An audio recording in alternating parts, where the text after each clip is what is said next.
মোহাম্মদপুর থানার নহাটা গ্রামে একটি মার্ডার হয়। এই মার্ডারটা হয় হলো গত বছর ডিসেম্বরের 30 তারিখে এবং সেই ঘটনার প্রেক্ষিতে মামলা হয় চলতি বছরের 1 তারিখে, জানুয়ারি মাসের 1 তারিখে।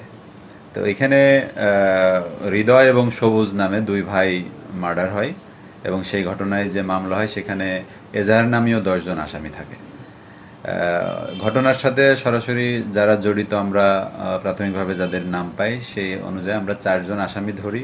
তার মধ্যে একজন আদালতে গিয়ে স্বীকারোক্তি দেয়, 164 করেন এবং তার প্রেক্ষিতেও যে নামগুলো আমরা পেয়েছি মূলত আমরা সেই আসামিগুলোই ধরেছি।